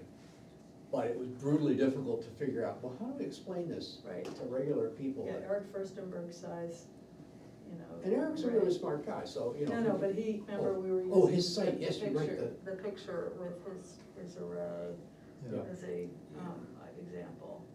A website's good for people who live online though, because I can tell you, I haven't put anything in the mail with a stamp on it in 8 years, Whoa. Oh, good. probably. I don't even own a checkbook, like I haven't mailed anything or done it in Yeah, a that's very long time. 'Cause I have a I'm the book of stamps opposite. in my office and I think I've used 4 of them. Yeah, but that's interesting, because I'm old enough that I don't want anything taken away, you know, that I'm not controlling. Yeah. So I mail everything. So it's really interesting. So you guys cancel each other out. Yeah, But that just cancel goes each to other show that we need to do both. Yeah, because there's definitely people who prefer, Yeah, my we mom's need to one. make it easy for you and easy for you Yeah. to respond to our service. My mom is 76 and she lives 2 towns over and she still mails my birthday card, Oh. rather than just give it to me in person. Well, she thinks that's a special thing, because going to the mailbox and getting mail Yeah, she is a does, special.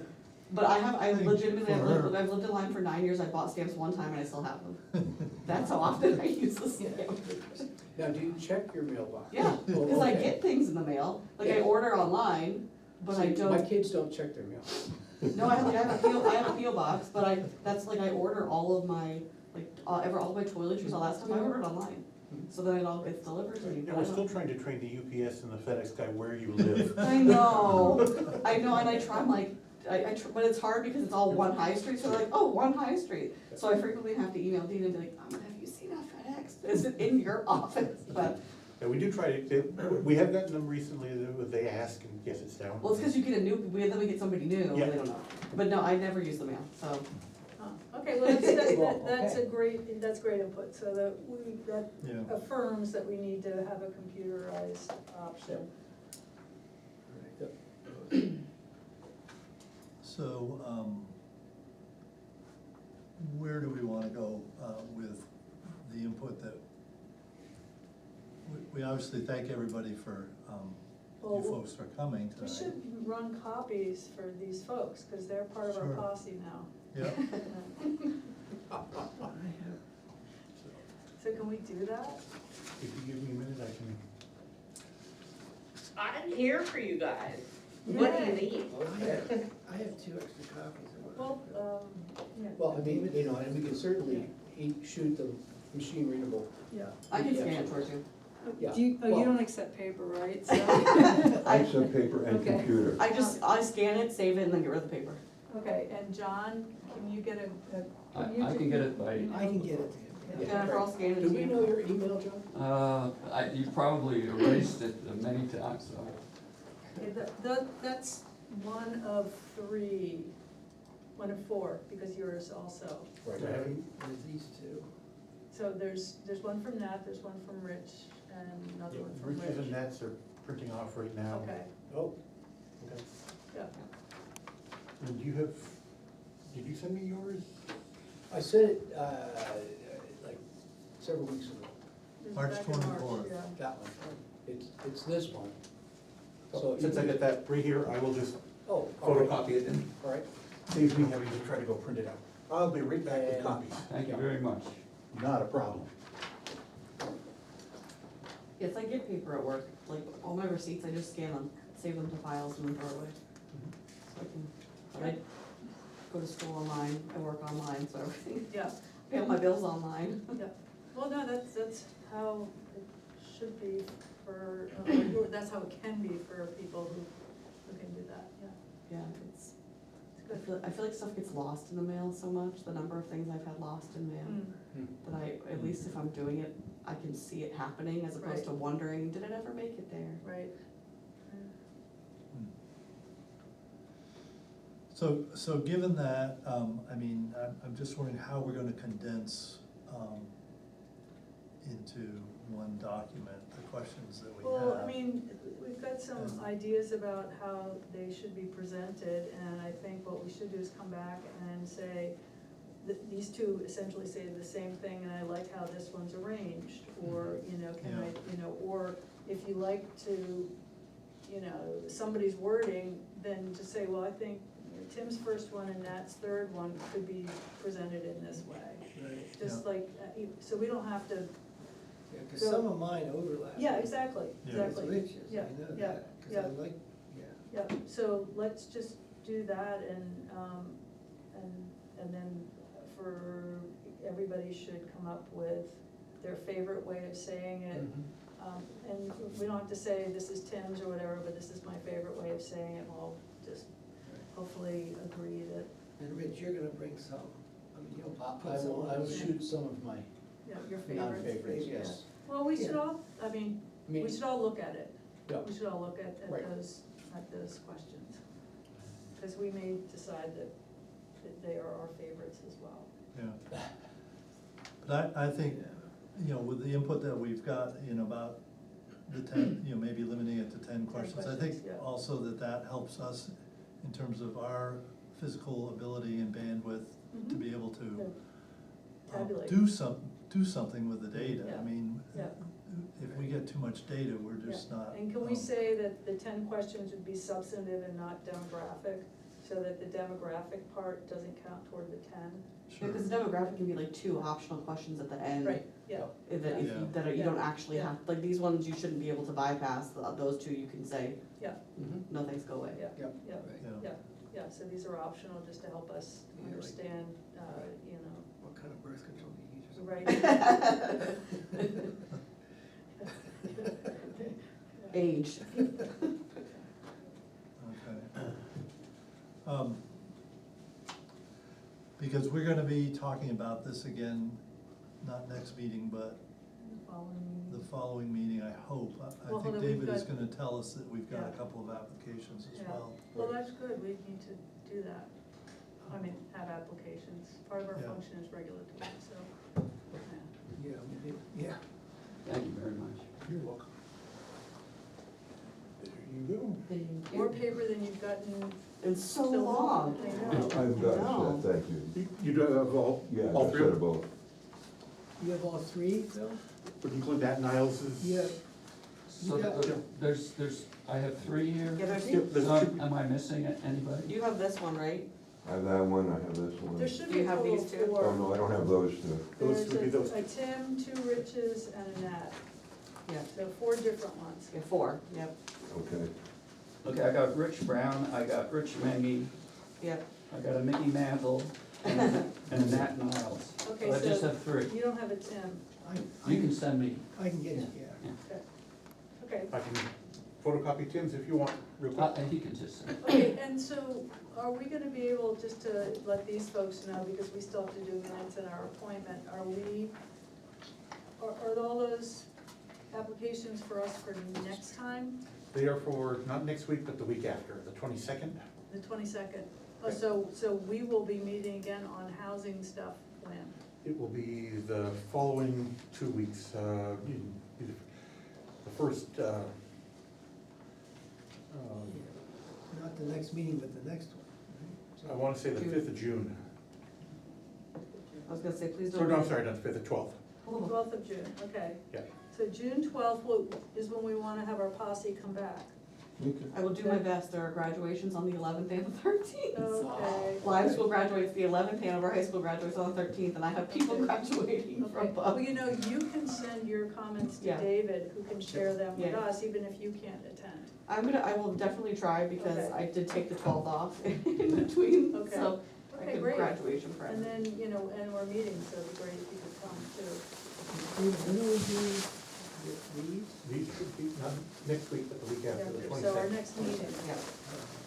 And my sister signed off, but she wanted to say that from the Tuesday meeting to the meeting last night, that she was so very happy at the level of respect and kindness that was at this meeting that we haven't seen at some of the other ones.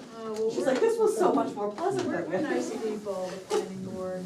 Thank you. We only say Yeah. no when you bring us an application, so. Right. I will now walk them. Well, thank you for coming. Yes, thank you Yeah. very much. Thank you all Thank you very for the much. Thank you. opportunity. Thank you, Yeah. Posse, for, stepping forward to help us. You're welcome. Thank you all, I appreciate the time, I appreciate the energy you guys are giving, and I appreciate helping you.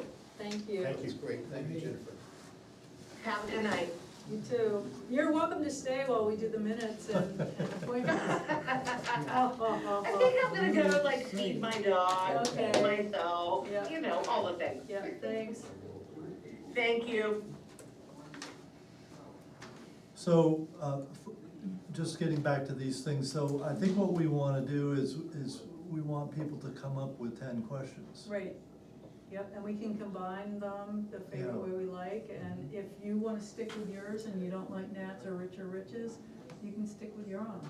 Cause you've already, you know, you've done some. Well, I some did good work. 6, Right, Yeah, right? Yeah, But but- everybody, well, yeah. yeah, well, yeah, so we all should come up with 10.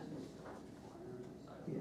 right, and then, And you you, but know, you could just take one of Nats, or, you know, one from Sandwich. Right, or try, Yeah, or or try to Rich. come to Yeah. some, Yeah, yeah, yeah, yeah. Okay. Yeah, so 10 questions, and we should get them to David the week before so that we can send them out. Which would be the 5th, Okay, so or the week, do the first week in June. June 5th. 10 questions, yes. to you by June 5th? Yep, Yep.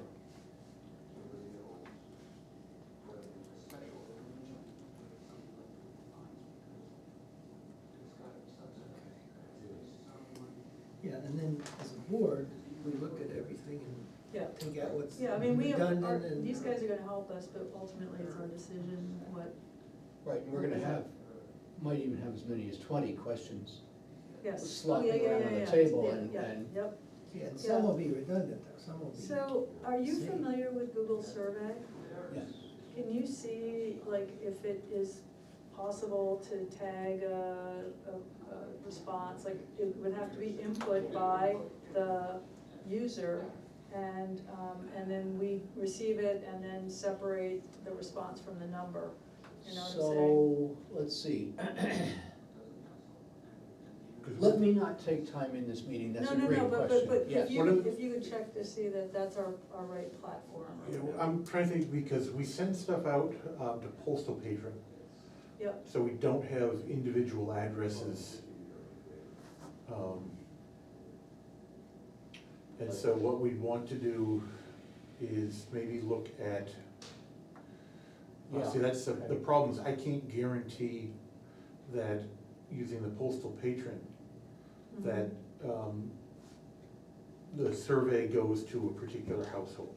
Yes. got Right. it. Yeah, and plus we want 2 surveys to go to, like, Tim's household where Yeah. there's 2 people. Right, the only thing you could do is number the surveys. Well, yeah, but then we don't know where they're going and who they are. Well, See- what you would have to do is track, well, yeah, that's true, you don't know that, Yeah, because you don't. yeah, so no, we might have to do a more expensive mailing. Right, we don't need the answer to this question No, right now. for next meeting. No. Yeah. So, No. let me Yeah. chew on it. Yeah. I'll- Operationally, yeah, we'll Yeah. get it figured out. Yeah, The because I other mean, issue is we have no money, so we're gonna each I was have just to- gonna ask David. everybody's Yeah. gonna have to fork out To chip in. $200. Yeah, right. No, I was just gonna I work ask, for the town, I can't afford it. David, I was just gonna ask you what you thought the possibility of getting some money out of the select board to do this, is there possible? I mean, we don't spend much, the select board doesn't, I mean, the planning board doesn't spend much money. Yeah, I mean, they slashed my budget Yeah. hard this year. and They did, right. Yeah, but we Um, don't spend hardly right, any but money, the- if we get, So- All budgets were cut very hard, Yep. and so there is not a lot of money floating around anywhere. right, That's the problem, is, you know, right. and, you know, we can always move money around. You know, The to select find board it, but, can do that kind of stuff, but David's right, I mean, I'm on the budget committee, and they really did crank down hard on the budget. And we think it's about $1,000? well, the last survey that we did for the solar was about $1,000 between the cost of printing it and getting the envelope stuffed and then mailing it. Stamps. But that was a postal patron mailing. That was a postal So patron. that's a cheaper one than what we. Yeah, do. there'd be, you know, figure 69 cents a piece if you're, Right. and that's, you're gonna be limited to 4 pages or 4 pieces of paper. Well, and then we have a return envelope that needs to go with a number on it. Right, so that, yeah, that's gonna add, so you're gonna be taking away, you know. Yeah, a sheet. 1 page, One yeah, page. yep. But And- it's okay, we, you know, so what I wanna do And- is don't donate to the bargain barn yet. What we'll do is we'll have a flea market to benefit the Lyme Planning Board's survey. Housing survey. Yeah. And, the other thing is the printing costs will probably go up because it's not a postal patron mailing where everything's the same. They will have would have to have an address list Mhm. and Right. print in the individual. Yep, Yeah. Because we have around 700 households, is that right? Something like that. no, well, Yeah, it's something the like number that. of people though. Well, but I Let's mean, go to check, you know, we have to go Wow, like, right. there are 2 people in a house, or I guess we would send. but don't you send two in one envelope? You can't do that. Well, they're Yes, probably, no, you're no, gonna, we- So you have to send a separate stamp? right, because you're Yeah, running, you know, One to Tim, one to Lynn. you're Oh, limited by weight for each of the The, Right, right. well, envelopes. that's too bad, So- because, yeah. Well, but it's what we want is for individuals to be able to respond, the couples don't need to work on it together. and True. So, and then we can follow up to individuals, so it's just, Yeah, no, you're right, It's- to know, we yeah. have to do that, yeah. yeah. Okay. And that's a whole other thing, so we need to have a chief of survey responses, somebody's gonna Mhm. honcho that with a list of residents.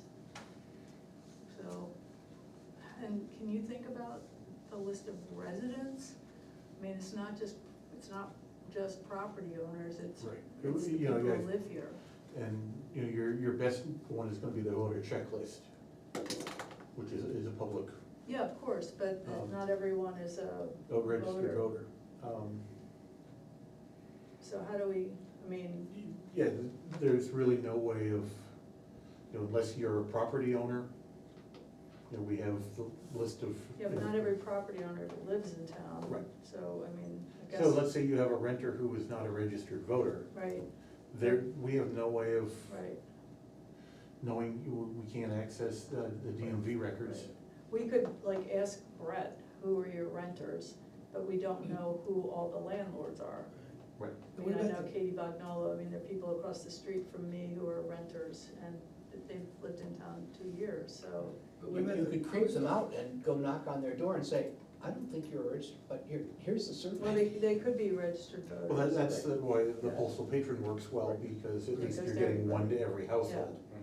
Yeah, Through the post, we do it through the post office, we get all their addresses, is that right? Oh, no, what you do is you send it to postal patron, which is every mailbox that they deliver Right, to, okay. they, So it put goes one to in. every- you can actually get online, and see how many there are in PO, Lyme, PO, Lyme Center, and then rural delivery in Lyme. And then, I don't know if there's some people who are in Hanover. You know, there's Yeah. sometimes it's overlap, but, a And then little some bit. people have boxes. Well, that's the PO, Yeah. yeah, yeah. Well, that's- I mean, the other thing is we could think about, you know, just doing a postal patron and put a number on it, and if people wanna do it by computer, then they just, need to search the number. But we don't know who they are in order to follow up. Yeah, Postal that- patron, it's not. Yeah, we linked to won't, an we won't be address. able to follow up, but we could keep people honest, I guess, if, Yeah, I'm not if so that's- concerned about that, and, you know, Well, I wanna be sure that, you know, your wife knows that we want her response, and we don't Yeah. just want your response kind of thing. Right. Well, Rich is a chairman, so we want Yeah. Jackie to, you know, respond, yeah, yeah, I'm not worried, I think she'll respond. yeah. yeah. Well, let's move on. Okay. Okay, minutes? Yeah, So the minutes, I have a question, or sure, the very last sentence, but the board discussed moving the application of the rule to the subdivision regulation in the form requiring building envelopes for proposed lots. Should it be when development would require intrusion? what is it, when the application? It's a little, I don't know, maybe somebody can yeah. reword it, it's a little awkward. It was very awkward, I'm trying to figure out how. Yeah, I wasn't sure. I know what it means, cause I was there, Yeah, well, that's Yeah. just, Discuss moving the but application. a year from now, somebody Yeah. else reads it. well, nobody's gonna read it, honestly, but, Yeah, but maybe, I thought maybe the that should be a when, I think absolutely. mhm. would make it a little bit. Yep, Sure. But otherwise, yeah, so we know what it, I would say moving the rule, how about moving just the rule?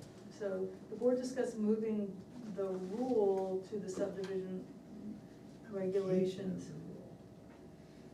Well, it's,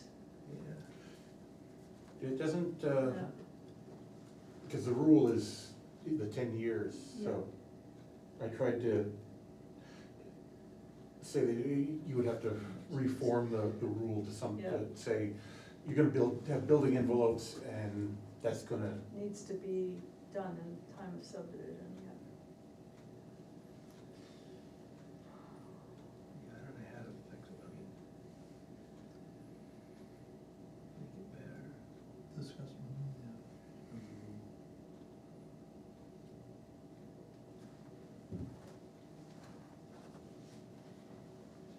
and application's probably not the best word either. No, I know, yeah, Because it, people think, you yeah. know, for application form Yeah, and not, Moving that. what about implementation of the rule? I like that a lot Yeah. better. Say substance, maybe implications better. So wouldn't it be not to the subdivision regulation, but to the subdivision review? Because you're implementing it at the time of the review. Right, but you would put it in the subdivision regulations that, where you're going to be dealing with agricultural soils. There would be new regulations saying, here's how we deal with those. Mhm.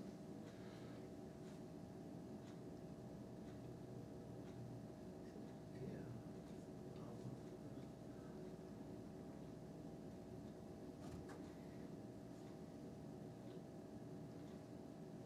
Well, couldn't we just say implementation of the rule, as an amendment to the subdivision regulation, period, because it's kind of redundant in the form of requiring building envelopes. That explains it. Yeah. I mean, this is only a discussion that we're having and it's not final, but I think, I think what you just indicated, Vicky, would be fine.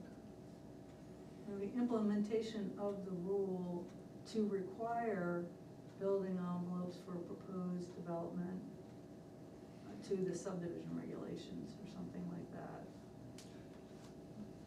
Except there's no, currently there is no building envelope requirement.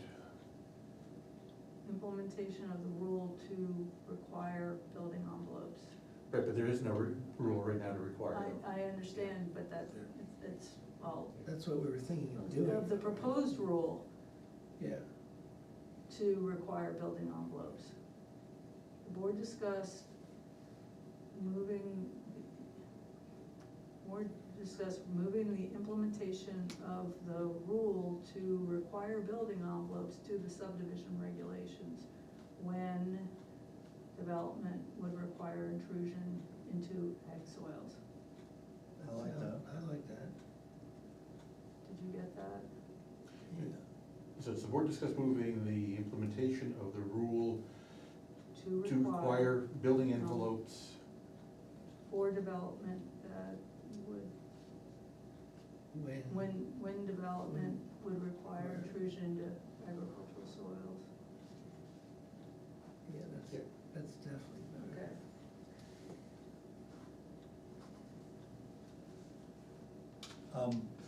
I was curious, did we have a vote on reappointing the alternate members?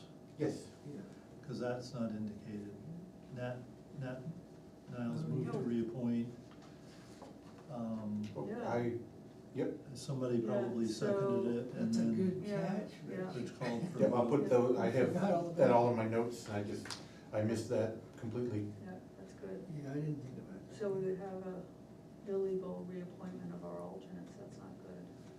And then, Rest- we also, I don't know whether we wanna put it in, but we did discuss reviewing section 4.63, the shoreline conservation district, and agreed to solicit input from Michael Hensley as it relates to underground propane tanks. Okay.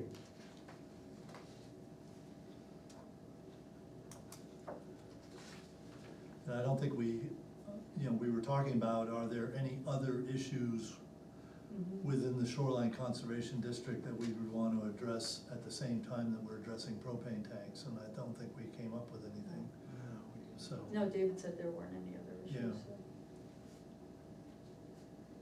Yeah, that's good.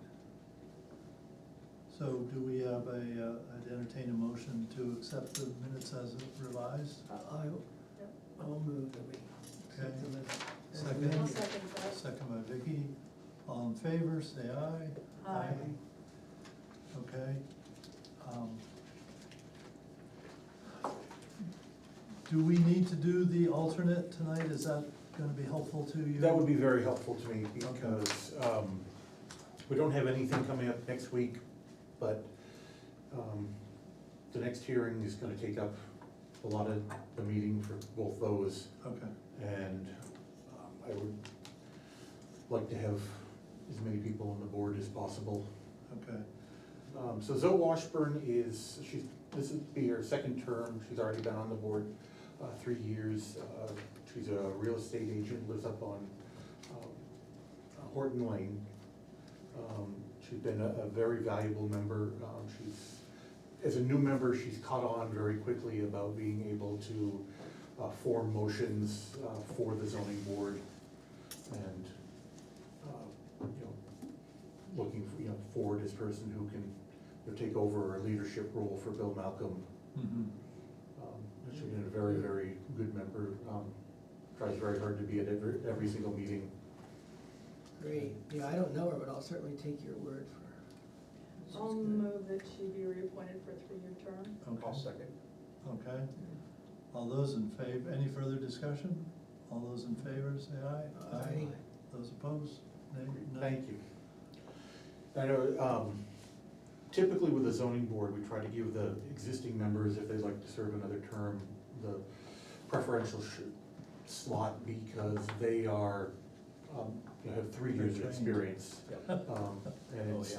trying to bring someone in new, it takes them, a year of going to meetings before they start feeling comfortable with the process and Sure. having folks who are knowledgeable and have been doing it is very helpful. Good, Yeah, unlike the planning board where you just pick it up in half an hour. yeah. Exactly. Yeah. So do you have something that we need to take home with us, or? Yes, well, two or things. are we good to go? If you have not gotten a red book yet, I have copies of those, and then, there are 2 applications in here. One is for a site plan review for our favorite, home on the Connecticut. They are looking at putting in another unit in the basement of the building, so 1, 2, 3, 4 people, so. And then the second application is a condo conversion for 3 cabins at Loch Lyme Lodge. The 3 that are out by the pond. On the pond side, yes. On the pond side. And just to answer the question that's going to come up, yes, that is on a pre-existing lot that is separate from the other lot. It has been a lot of record for many, many years. Don't you think we need to wait till the end of the summer after we've each had a week to be able to stay at the facility to make sure that it's suitable? Well, I think that would be very appropriate, but, Okay, So Rich, they're not sold yet, What's that? they're not sold yet, you're just. Well, you getting can't sell ready yet. to do that. They can't be sold, right, thank you, yeah. That's what I exactly. mean, you're getting ready to, yeah, Yeah, yeah, but I mean, this is one of the steps right. required. okay. And so that's complete and, or? well, we'll have to go through it and make sure that it's complete. But I will bring the checklist and everything for the next meeting. Can you get one? I got one last. We got them last meeting. Do you go through the checklist and? I do ahead of time, yes. Yeah, I haven't had a chance yet to go through either of these yet. Right, but you got 2 weeks yet, so. Yeah, well, that 2 weeks will end up going real fast, because I gotta get the notices out so they Vicki, are can, you Oh, right, gonna right. be, They're due 10 around for days, the next not- couple meetings? Right, like a lot of things before, so. do my ad for the newspaper. Might be here for the first Yes, the meeting newspaper. in June. Somebody's gotta keep Valley News alive. I'll tell you something, it's 70 so bucks an ad. Is that it, right? How many? It cost me about 70 bucks an ad, Because the 22nd is when we're gonna be talking about which the, means that I gotta start passing more stuff No, on no, to. no, I'll be here, Consumer. I'll be here Yep. for that I mean, meeting, which yes, is I June mean- 10th. I Or assume, no, June 12th. Be here for that, but I won't be here for the 22nd. The next meeting, we're. I'm assuming we're breaking up. Oh, so- Mr. Mr. Chair, meeting- would you entertain a motion to adjourn? Next Yes. meeting we're doing Okay. it. we adjourn. These applications are. Oh, okay, so we're not doing zoning next. No, No, you're not gonna be. You and I are supposed to go over the